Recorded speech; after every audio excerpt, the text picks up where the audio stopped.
मध्य प्रदेश के करीब 1.5 लाख शिक्षकों के लिए इस बार का शिक्षक दिवस किसी तोहफे से कम नहीं रहा। मुख्यमंत्री ने ऐलान किया है कि लंबे समय से अटके चौथे समयमान वेतनमान का इंतजार अब खत्म होने वाला है।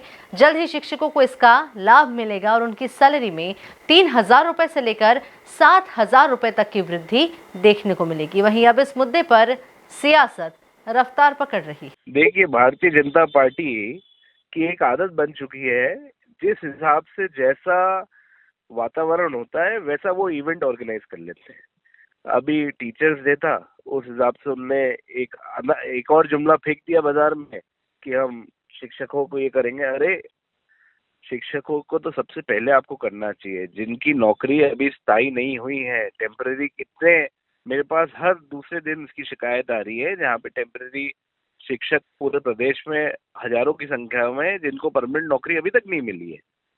तो ये सिर्फ घोषणाओं की सरकार है, यहाँ पे क्रियान्वयन कुछ नहीं होता, इम्प्लीमेंटेशन जीरो है।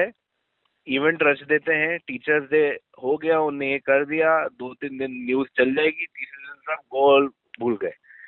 शिवराज जी भी यही करते हुए आए हैं, मोहन यादव भी ये कर रहे हैं। और ये देंगे तो देंगे कैसे? इनके पास पैसे ही नहीं है। सरकार के पास 4,70,000 करोड़ रुपए का कर्ज हो चुका है। आप समझे, इनके पास ब्याज देने के भी पैसे नहीं है, ब्याज भी ये वापस से कर्ज लेके ब्याज चुका रहे हैं। तो ये सरकार सिर्फ इवेंट कर रही है, कमीशन खोरी की सरकार है और झूठ बोलने पे आए हैं। और जब ये सब खत्म हो जाता है तो ये सांप्रदायिक माहौल कर देते हैं, हिंदू मुसलमान चालू कर देते हैं। इनको इनको देश के हित का, प्रदेश के हित का कोई भी लेना देना नहीं। देखिए, मुझे लगता है कांग्रेस पार्टी हताशा और निराशा के दौर में है। और जब आप हताश और निराश होते हो, आपको कुछ भी अच्छा जो अच्छा नहीं लगता। और लगभग वही स्थिति कांग्रेस पार्टी की है। मध्य प्रदेश में माननीय मुख्यमंत्री मोहन यादव जी के नेतृत्व में निरंतर विकास के नित्य प्रतिमान हम स्थापित कर रहे हैं।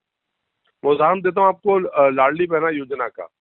हमेशा कहा गया कि लाडली बहना योजना नहीं कर पाएंगे, नहीं दे पाएंगे। अभी लगभग 2 वर्ष इस मोहन यादव जी की सरकार को पूरे हो जाएंगे दिसंबर में। और इस दिवाली से बहनों को 1,500 रुपये प्रति माह की व्यवस्था की जा रही सरकार के द्वारा। और जो हमारा वचन था कि 2028 के तक इसको 3,000 करेंगे, उस पर काम कर रहे हैं। मध्य प्रदेश में यदि रोजगार निवेश की विषयों को देखें, किसानों की आय को देखें, उपार्जन को देखें, मेडिकल कॉलेज की स्थिति देखें, और यदि हमारे अधिकारी कर्मचारियों के वेतनमान की बात करें, और जैसे शिक्षकों का चौथा समयमान वेतनमान मुख्यमंत्री ने स्वीकृत किया, तो एक शिक्षक को 3,000 रुपये कम से लेकर 18,000 रुपये तक के लाभ की स्थिति बन रही है।